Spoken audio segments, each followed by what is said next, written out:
أشرقت نفسي بنور من فؤادي حينما رددت يا رب العباد وانتشت روحي وصار الدمع يجري. الحمد لله وكفى وسلام على عباده الذين اصطفى أما بعد فأعوذ بالله من الشيطان الرجيم بسم الله الرحمن الرحيم وجاء إخوة يوسف فدخلوا عليه فعرفهم وهم له منكرون صدق اللہ العظیم. محترم حضرات، حضرت یوسف علیہ السلام کا تذکرہ ہے. ابھی جو آیت تلاوت کی گئی ہے یہاں سے ایک عجیب معاملہ حضرت یوسف علیہ السلام کا اور ان کے بھائیوں کا بیان کیا جا رہا. پہلے تو ہوا یہ تھا کہ حضرت یوسف علیہ السلام کو ان کے بھائیوں نے کنویں میں ڈالا، پھر حضرت یوسف علیہ السلام کو وہاں سے نکالا گیا، پھر حضرت یوسف علیہ السلام کو عزیز مصر کے گھر میں رکھا گیا. پھر اللہ نے وہ دن بھی حضرت یوسف علیہ السلام کو دکھا دیا کہ حضرت یوسف علیہ السلام قید خانہ چلے گئے. پھر وہاں پر کچھ واقعات پیش آئے حضرت یوسف علیہ السلام کے ساتھ. وہاں پر ایک عجیب واقعہ یہ بھی پیش آیا کہ جو بادشاہ تھا اس زمانے کا، اس نے خواب میں دیکھا کہ اسے خواب میں ایک عجیب قسم کی چیزیں معلوم ہوئی. تو اس نے اپنے خواب کو حضرت یوسف علیہ السلام کے سامنے رکھا. تو حضرت یوسف علیہ السلام نے خواب دیکھنے کے بعد یہ بتایا کہ اب ہمارے زمانے میں قحط سالی آنے والی ہے. ایسی قحط سالی اگر صحیح طور پر اس کی نگرانی نہ کی گئی، صحیح طور پر غلے کا انتظام، اناج کا انتظام نہ کیا گیا تو خطرناک قحط سالی آئے گی. پھر حضرت یوسف علیہ السلام نے خواب کی تعبیر بیان فرمائی. اس کے بعد پھر ایک وقت ایسا آیا کہ حضرت یوسف علیہ السلام کو جیل سے، قید خانے سے باہر کر دیا گیا، رہائی ہو گئی. اب بادشاہ نے سنا تھا بھائی اتنا بڑا بندہ، خواب کی تعبیر اس نے ٹھیک ٹھیک بتایا ہے تو اسے میرے سامنے لاؤ. حضرت یوسف علیہ السلام سامنے گئے تو بادشاہ نے کہا انک لدینا مکین امین، آج سے ہم تمہاری رہائش کا انتظام کر دیں گے، تم ہمارے مہمان خانے اور شاہی محل کے اندر رہنا. یہ گفتگو ہو رہی تھی. پھر حضرت یوسف علیہ السلام نے آگے بڑھ کر بادشاہ سے کہا قال اجعلنی علی خزائن الارض انی حفیظ علیم. بادشاہ دیکھیں آپ نے جو خواب دیکھا ہے انتہائی سنگین ہے، بہت ہی خطرناک ہے. غلے کا انتظام صحیح طور پر کرنا پڑے گا، اناج کی تقسیم وغیرہ صحیح طور پر انتظام اس کا بھی کرنا پڑے گا. لہٰذا ایک کام ایسا کریں کہ مجھے ہی امین بنا دیں، میں بہترین اس کا نگران بنا رہوں گا. پھر بادشاہ نے ایسا کیا کہ حضرت یوسف علیہ السلام کے بارے میں پہلے ہی سے اس نے سنا تھا کہ یہ امین ہے، فلاں فلاں چیزیں ہیں ان کے اندر. تو غلے اور اناج کی ذمہ داری بادشاہ نے حضرت یوسف علیہ السلام کے ہاتھ میں دے دی. اب لکھا ہے ایسے قحط سالی کا زمانہ آیا، نہ اس سے پہلے کانوں نے سنا تھا نہ آنکھوں نے دیکھا تھا. مسلسل 7 برس تک لوگوں کی حالت بے حالت ہو گئی. ایسا غضب کا قحط سالی کا دور آیا تھا. خود حضرت یوسف علیہ السلام کے بارے میں لکھا ہے جب معاملہ آدمیوں کا اور لوگوں کا ہوتا تو ہر ایک کے ساتھ برابری کا معاملہ کرتے. جس طرح باہر والے لوگ عام لوگ ہیں، عام جنتا ہوتی ہے، ایک بندے کو جتنا غلہ دیتے، حضرت یوسف علیہ السلام نے بادشاہ کے باورچیوں کو یہ حکم دیا تھا کہ بادشاہ کے لیے بھی ایک وقت کا کھانا دیا جائے. اور خود کتابوں میں لکھا ہے حضرت یوسف علیہ السلام دن میں 1 مرتبہ کھانا کھایا کرتے. لوگوں نے پوچھا سارے خزانوں کے آپ مالک ہیں، آپ کے پاس کسی چیز کی کمی نہیں، آپ کھانے کے اندر کیوں کمی کر رہے ہیں؟ حضرت یوسف علیہ السلام نے کہا جب تک میں بھوکا رہوں گا، بھوک کو میں محسوس کروں گا تو مجھے بھوکوں کے حال کی اطلاع ملے گی، بھوکوں کا حال مجھے معلوم ہوگا. جب میرا پیٹ بھرا رہے گا تو میں کیسے اوروں کے حال کو معلوم کروں گا؟ پھر بادشاہ کو بھی یہی حکم دیا گیا کہ بادشاہ کے لیے دوپہر کا کھانا، دن بھر میں صرف دوپہر کا کھانے کا انتظام کیا جائے. لکھا ہے بادشاہ سب سے پہلے آدھی رات میں اٹھ کر کے چلاتا بھوک سے. حضرت یوسف علیہ السلام کہتے بادشاہ یہ کال کا زمانہ ہے، یعنی قحط سالی کا زمانہ. تو حضرت یوسف علیہ السلام نے جو ایک جملہ ہے، یہ بہت پیارا جملہ ہمارے حوالے کیا ہے. اس سے یہ سبق دیا گیا ہے جو قوم کا، ملت کا نگران، رہبر، رہنما ہوتا ہے، سب سے پہلے اسے اور لوگوں کی فکر ہونی چاہیے. اپنی فکر تو بعد میں کر لیں گے. ہم لوگ جس کے قدموں میں پیسوں کو لٹاتے ہیں کہ یہ ہماری دیکھ بھال کرے گا، کل ہم پر آفتیں آئیں گی تو یہ نگران بنے گا، آڑ بنے گا. ہم جس کو ووٹ دیتے ہیں، جسے اپنا مال اس کے قدموں کے اندر ڈال دیتے ہیں، اس کے لیے سب سے بڑی ذمہ داری یہی ہے کہ اپنی سہولتیں تو بعد میں دیکھیں، پہلے جنتا کی خدمت کرے، پہلے لوگوں کے جتنے بھی کام ہیں ان کو انجام دے. یہ حضرت یوسف علیہ السلام کا پیغام نہیں ہے، ہمارے آقا جناب محمد الرسول اللہ صلی اللہ علیہ وسلم کی تعلیمات ہیں. جب خندق کا واقعہ پیش آیا تو اللہ کے رسول صلی اللہ علیہ وسلم سارے صحابہ خندق کے کھودنے میں لگے ہوئے ہیں. کوئی کلہاڑا لے کر کے پتھریں پھوڑ رہا ہے، کوئی چٹانوں کو گرا رہا ہے. اللہ کے رسول صلی اللہ علیہ وسلم کے پاس بھی چیزیں ہیں، اللہ کے نبی چٹانوں کو ٹکڑے ٹکڑے کر رہے ہیں.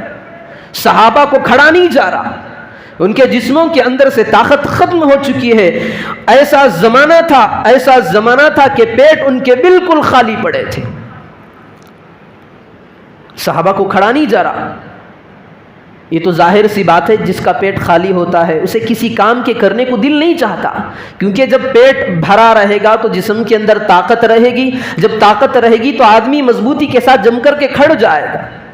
صحابہ کام کر رہے ہیں، طاقت نہیں ہے. اللہ کے رسول صلی اللہ علیہ وسلم کو لوگوں نے بتایا یا رسول اللہ ہمارا حال، ہم نڈھال ہو چکے ہیں بھوک سے، دیکھیے ہمارے پیٹوں پر پتھر بندھے ہوئے، ایک ایک پتھر باندھے.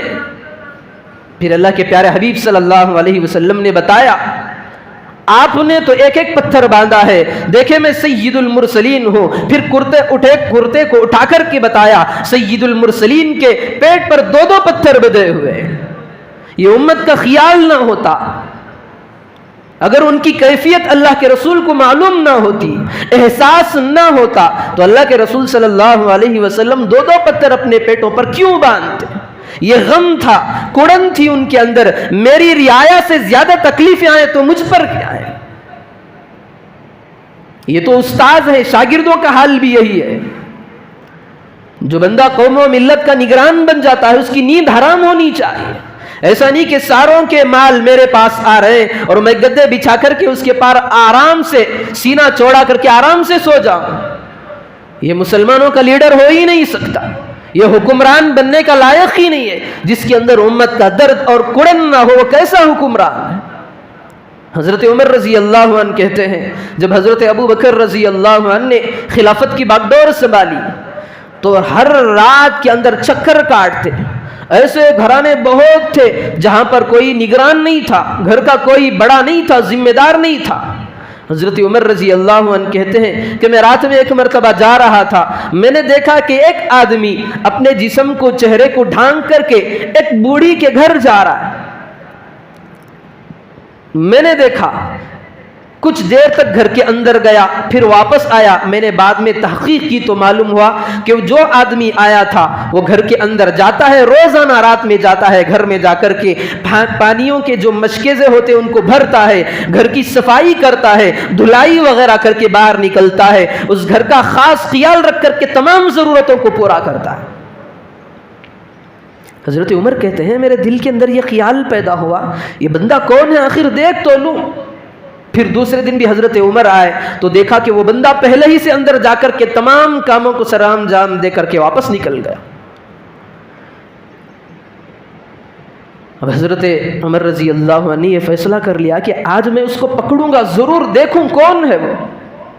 تو حضرت عمر کہتے ہیں میں وقت سے کچھ پہلے ہی آ گیا، آ کر کے دیکھا تو وہی آدمی اپنے چہرے کو ڈھانک کر کے کسی کی نظر مجھ پر نہ پڑے جا رہا تھا. میں نے سوال کیا، میں نے کڑک آواز سے اس سے کہا بتا تو کون ہے؟ جواب دیا کہ میں ابو بکر. وہ استاذ کے ایسے شاگرد ہیرے اور موتی جیسے۔ اور جب حضرت ابوبکر رضی اللہ عنہ کا وصال دنیا سے ہو گیا تو معلوم ہوا کہ کئی گھر حضرت ابوبکر رضی اللہ عنہ کی ذات کے طفیل چلا کرتے تھے۔ آج ان کے گھروں کے جو چراغ ہیں ان کی بتیاں بجھ چکی ہیں، کیونکہ ادھر ابوبکر کی زندگی بجھ چکی تھی، ادھر ان کے گھروں کے چراغ بجھ چکے ہیں۔ اگر یہ ابوبکر زندہ ہوتا تو انتظام ان کے گھر کے صحیح چلا کرتے۔ پھر یہ تو چلے گئے، حضرت عمر رضی اللہ عنہ کا دور آیا۔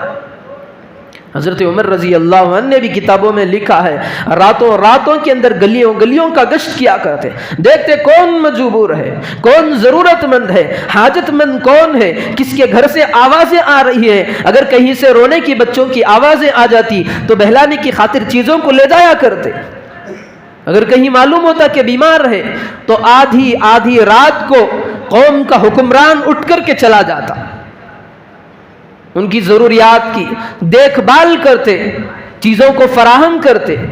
تو اسی طرح حضرت یوسف علیہ السلام کے بارے میں لکھا ہے، قحط سالی کے اس دور کے اندر دن کے اندر صرف ایک مرتبہ کھانا کھا کر کے یہ احساس اپنے اندر پیدا کرتے کہ اگر میں بھوکا رہوں گا تو لوگوں کے بھوکوں کے احوال مجھے معلوم ہوتے رہیں گے، بھوک کا میرے اندر احساس ہوگا۔ تو بادشاہ کو بھی وہی حکم دیا گیا تھا۔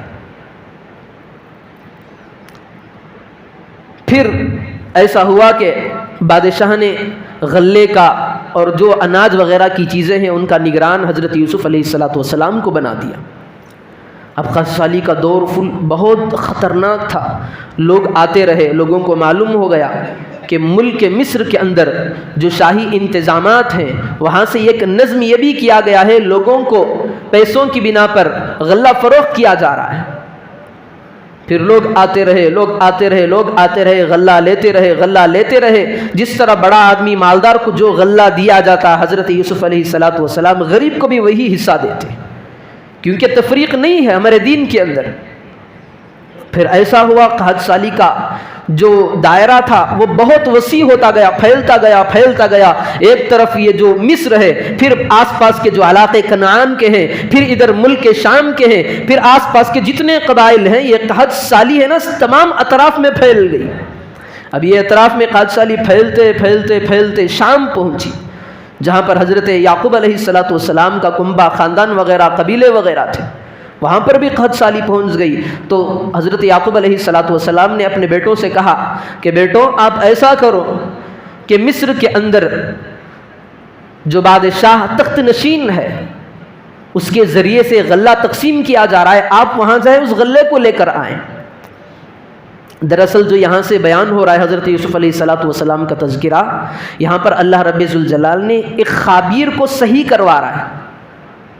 سورہ یوسف کے اندر چند آیتوں کے بعد حضرت یوسف علیہ السلام کے خواب کا تذکرہ ہے۔ حضرت یوسف علیہ السلام نے اپنے باپ سے کہا، انی رأیت 11 کوكبا والشمس والقمر رأیتهم لی ساجدین۔ ابا جان میں رات میں خواب میں دیکھا 11 کوكبا، 11 ستارے، والشمس والقمر، پھر ایک سورج، ایک چاند ہے، سارے میرے سامنے سجدہ کر رہے ہیں۔ تو حضرت یوسف علیہ السلام کی اس خواب کو سن کر ان کے باپ حضرت یعقوب نے کہا ایک بہت بڑا خواب ہے، اس خواب کا تذکرہ اپنے بھائیوں سے نہ کرنا۔ تو وہ خواب اب یہاں سے جو آیتیں تلاوت کی گئی ہیں وہاں سے وہ خواب پورا ہونے جا رہا ہے، اس کو بیان کیا جا رہا ہے۔ پہلے جب حضرت یوسف علیہ السلام کے بھائیوں نے مل کر کے انہیں کہیں ڈال دیا تھا، اللہ رب ذوالجلال ان آیتوں کے اندر حضرت یوسف اور ان کے بھائیوں کو ملا رہا ہے، دھیرے ان واقعات کا تذکرہ چل رہا ہے۔ تو اب یوں ہوا، حضرت یعقوب علیہ السلام نے اپنے بیٹوں کو کہا کہ جاؤ بھائی وہاں جا کر کے مصر کے اندر غلہ لے کر کے آنا، پیسوں پہ تقسیم ہو رہا ہے۔ اب یہ بیٹے جو 10 بیٹے تھے، حضرت یوسف علیہ السلام کے سگے بھائی نہیں تھے، حضرت یوسف علیہ السلام کے سگے بھائی صرف حضرت بنیامین تھے، پھر دوسری ماں کے جو اولاد تھے 10 بھائی تھے۔ حضرت یعقوب علیہ السلام کی نرینہ اولاد کل 12 تھی، حضرت یوسف اور ان کے بھائی، پھر دوسری بیوی سے ایک 10 لڑکے تھے۔ جب یہ 10 لڑکے حضرت یوسف علیہ السلام کے پاس گئے تو اللہ رب ذوالجلال کہتا ہے فَدَخَلُوا عَلَيْهِ فَعَرَفَهُمْ وَهُمْ لَهُ مُنْكِرُونَ۔ حضرت یوسف علیہ السلام نے دیکھتے ہی پہچان لیا کہ یہ میرے بھائی ہیں جنہوں نے مجھے کنویں تک پہنچایا تھا، میرے ساتھ مار پیٹ انہوں نے کی تھی، دیکھ کر کے خاموش ہو گئے. تو اللہ کہتا ہے فَعَرَفَهُمْ وَهُمْ لَهُ مُنْكِرُونَ. یوسف نے انہیں پہچان لیا مگر یہ بھائی یوسف کو پہچان نہیں سکے کیونکہ بچپنے میں لے جا کر کے انہوں نے کنویں میں ڈال دیا تھا. اب اتنے بڑے 40 سال کا عرصہ گزر گیا, کہاں سے پہچانتے؟ پھر حضرت یوسف علیہ السلام نے انہیں بلا کر کے کہا تم کہاں سے آؤ؟ انہوں نے اپنا سارا واقعہ بیان فرمایا. پھر پوچھا تمہاری حالت کیا ہے, تم کتنے بھائی ہیں, تمہارا باپ کون ہے؟ تو ان بیٹوں نے کہا ہمارا باپ ایک بہت بڑے پیر ہیں, اللہ کے پیغمبر ہیں, نیکوکار ہیں. ہمارے ہم 12 بھائی تھے, ایک بھائی جنگل کے اندر بچپن میں گیا, وہیں پر مر گیا. حضرت یوسف علیہ السلام سارا واقعہ سن رہے لیکن اظہار نہیں کر رہے. یہ بیٹے کہہ رہے ہیں کہ ہمارا ایک بھائی یوسف بھی تھا, وہ جنگل کے اندر گیا تھا بچپن کے اندر, وہیں سے اس کا انتقال ہو گیا, وہیں پر مر گیا, وغیرہ وغیرہ جو حالات سنانا تھا انہوں نے سنا دیا. تو حضرت یوسف علیہ السلام نے ان سے پوچھا اور تمہارے کتنے بھائی تھے؟ اب ہمارے 11 بھائی ہیں, ہم 10 ہیں, ایک بنیامین اپنے باپ کے پاس رہتا ہے. تو حضرت یوسف علیہ السلام نے پھر باتوں میں آ کر ایسے ہی پوچھتے رہے کیا تم نے یہاں پر کیوں آیا ہے, کیا تجسس کے لیے آئے ہو؟ تو انہوں نے کہا اللہ کی قسم ہم تجسس کے لیے نہیں لے آئے, خواجہ سالی نے ہمارا بیڑا غرق کر دیا تھا, ہمیں ڈال کر دیا تھا, ہم غلہ لینے کے لیے آئے. یہاں پر حضرت یوسف علیہ السلام نے تجسس کا لفظ نکالا ہے. کیا تم تجسس کے لیے آئے ہو؟ ہمارے یہاں کے حالات دیکھ کر کے اس کی جستجو میں اس کی خبریں دوسری جگہ پہنچانے کے لیے آئے ہو؟ ایک انتہائی سنگین جرم ہے. اللہ رب ذوالجلال سورہ حجرات کے اندر بھی اس کا تذکرہ کیا ہے وَلَا تَجَسَّسُوا, کسی کے عیب کے پیچھے, کسی کی کمزوریوں کے پیچھے, کسی کے ٹوہ کے پیچھے نہ پڑنا. اللہ کے پیارے حبیب صلی اللہ علیہ وسلم نے فرمایا جو بندہ کی عیب جوئی کرتا ہے, کسی کی کمزوریوں کے پیچھے چل جاتا ہے, جو بندہ مخلوق کے عیب نکالنے کے پیچھے پڑ جاتا ہے تو اللہ رب ذوالجلال اس کے پیچھے لگ جاتا ہے.